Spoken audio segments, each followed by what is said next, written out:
Hello everyone, welcome again to the Aristotle's Poetics, and we are going to discuss the fourth part of the lecture. This is the fourth part of lecture where we are discussing Aristotle's Poetics, and this is the summary of chapter 6. So far we have discussed what are the differences between tragedy and comedy, tragedy and epic poetry, evolution of tragedy, and what is imitation and why do people enjoy imitation. All these things are being discussed so far into the first five chapters. But Aristotle's main concern in poetics is on tragedy. Okay, on the theme what is tragedy and what it's. So chapter 6 is completely dedicated to tragedy, and it is a very important quite an important chapter in the whole book. So, in the sixth chapter, now Aristotle narrows his focus to examine tragedy exclusively, and in order to do so, he provides a definition of tragedy, which is a very famous definition of tragedy given by Aristotle and a very important too. Tragedy, says Aristotle, is an imitation or mimesis of an action that is serious, complete, and of a certain magnitude through pity and fear, affecting the proper purgation or catharsis of these emotions. Now, let's discuss it point by point. Tragedy, Aristotle says, is an imitation or mimesis and of an action that is serious, complete, and of a certain magnitude, and through pity and fear affecting the proper purgation or catharsis of these emotions. So on the base of this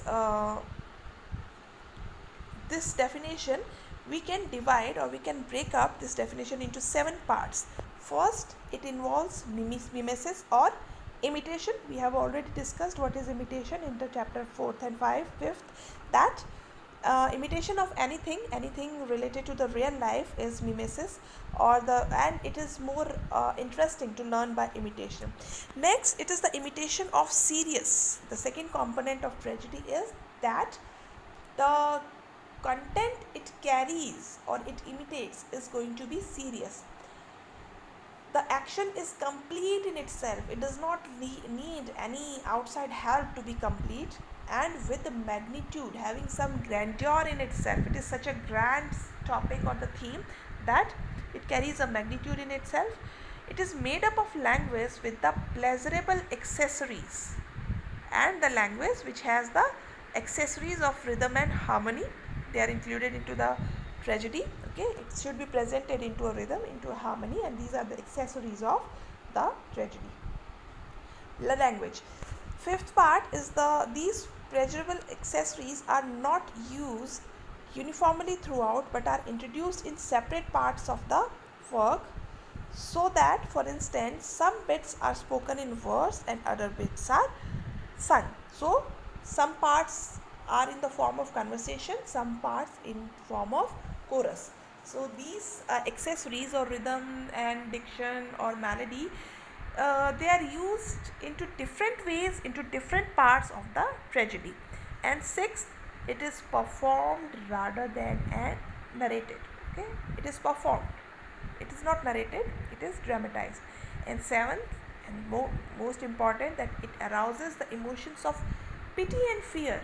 When someone witnesses a tragedy or someone sees a tragedy, it arouses pity and fear into the audiences, and it reaches a catharsis.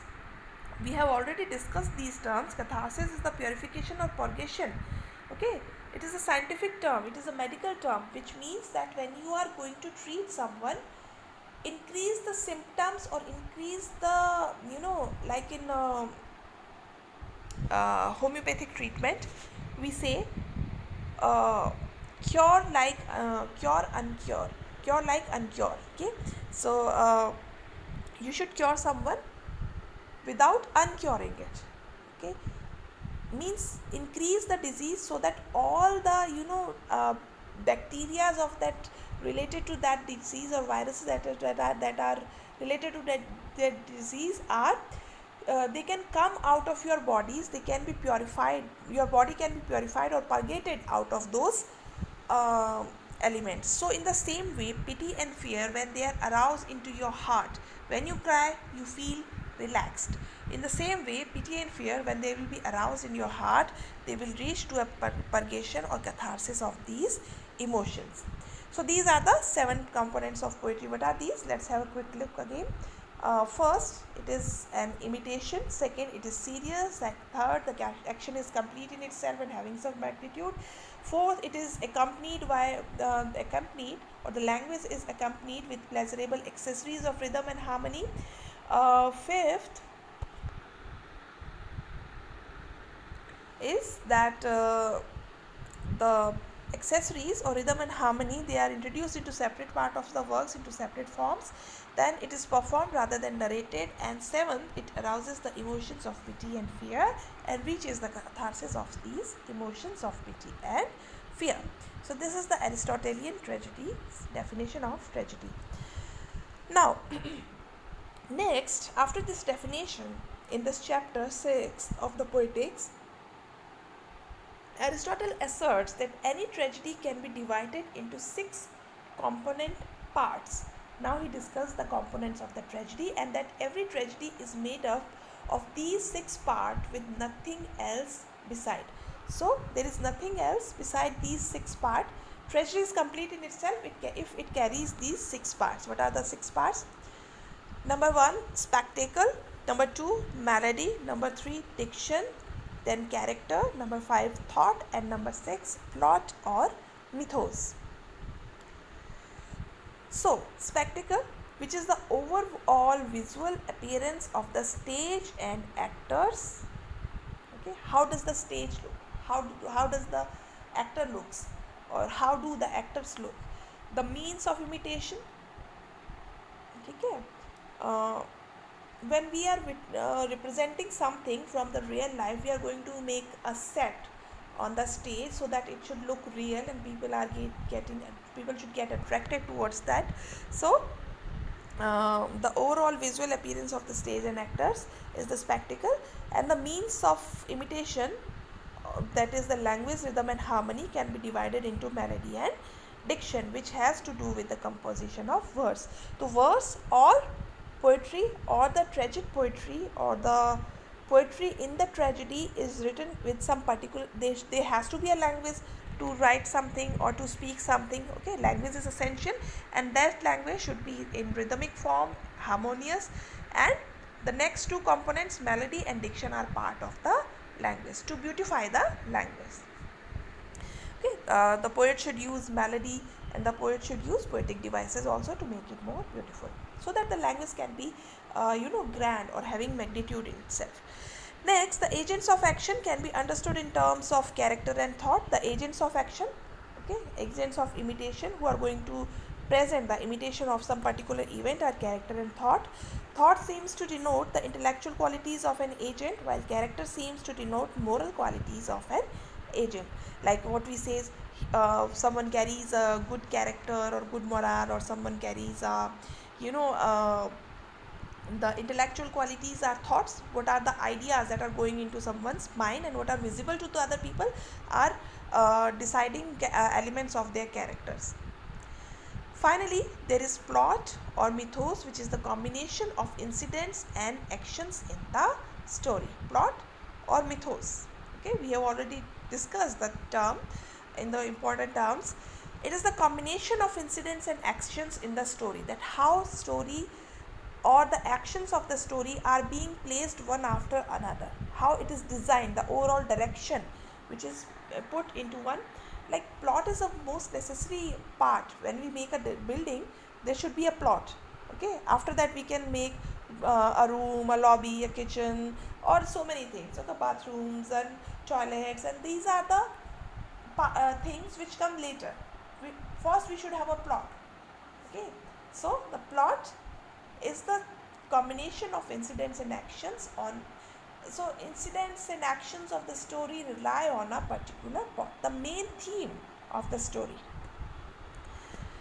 Now Aristotle argues that among these 6, the plot is the most important. Okay, he gives prime importance to the plot. The characters serve to advance the action in the story. Okay, but the story cannot be served with the characters, not vice versa. The ends we pursue in life, our happiness and our misery, all take the form of action. Okay, whatever we pursue in our life, whatever we have in our life, whether it is happiness or misery, are through our actions. So the plot is most necessary. That is, according to Aristotle, happiness consists in a certain kind of activity rather than in certain kind of quality of character. Okay, if someone is not good in its character, he can be equally happy, or the one of moral character can be happy or can be sad. So happiness has nothing to do with the character. It rather depends on our activity or action. And diction and thought are also less significant than plot. So he is trying to establish the supremacy of the sovereignty of the plot, and giving it prime importance. Okay, so character is important, but after the action, our actions decide our happiness or misery. Diction and thought are less significant. Okay, a series of well written speeches have nothing like the force of a well structured tragedy. You can have a speech like a very famous speech of Martin Luther King, I have a dream, or famous speech of Barack Obama, or famous speech of Dr. APJ Abdul Kalam. They are important, but they are not an action. Okay, they are just a part. So speeches are important, but if in a drama or if in a tragic drama the plot is well constructed, the speeches are less significant. Language should be there, but the loftiness of language, it carries much lesser importance than the plot itself. Further, Aristotle suggests that the most powerful elements in tragedy, the peripeteia and anagnorisis, are the elements of plot. Okay, when we will discuss plot at length, we will see that Aristotle says a good plot is something which has a peripeteia and anagnorisis with it in it. We have already discussed what is peripeteia and anagnorisis. Anagnorisis and peripeteia are the discoveries, reversal of fortune and discovery of the mistakes or ignorance. Okay, so lastly, Aristotle notes that forming a solid plot is far more difficult than creating good characters and diction. So good character and good language can be framed very easily, but framing a very solid plot is much more difficult. Next, he says, having asserted that the plot is the most important of 6 parts of tragedy, he ranks the remainder as follows. Okay, now how the rest of the elements are placed one after another. First is plot, second is character, third is thought, fourth is diction, melody, and then spectacle. Okay, plot is the most important. Character is important after the plot, because the character is the agent which carries the theme of the plot. The thought of the characters or the actors are important to make the audience understand what the character is all about. The diction or the language is important, and if it will be a very decorative language, it will be more appealing. Melody, it not that important. There can be a tragedy without a melody, that's not an issue, because the writer, when it writes, the poet, when it writes, he does not care that how people are going to react. And spectacle, the appearance, the physical appearance of the actors, the clothes of the actors, and the decoration of the stage, they are not the matter of the poet. When the poet writes, he doesn't keep these things in his mind. So it is least important part of the plot of the tragedy. Character reveals the individual motivations of the characters in the play, what they want or what they don't want. That is again important to understand, and how they react to certain situation, and this is more important to Aristotle than thought. Character is important than thought, which deals a more universal with reasoning and general truths, because our character is our personal thing. It has nothing to do with anyone else. Okay, what I will do, you will not do. So everyone is different while dealing with its character. And when we talk of thought thoughts are related to the universal truths or the general truths. When we have, when we think in our mind, we have examples from the world outside. Okay, so we talk about reasoning, we talk about general truths when we talk about thoughts. So that has nothing to do with a personal an individual character. Melody and spectacle are simply pleasurable accessories, but melody is more important to tragedy than spectacle. A pretty spectacle can be arranged without a play, and usually matters of set and costume are not the occupation of the poet. Anyway, so this is the chapter 6, which discusses the tragedy at length. What is tragedy? What are the how you, what are the elements you want in tragedy? What are the component of tragedy?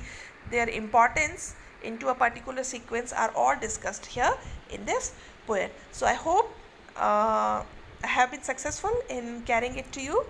So let's discuss the problems or share our views in the comment box, or you can message me directly on my WhatsApp number. Thank you so very much for listening. Keep watching. Bye bye. Have a nice day.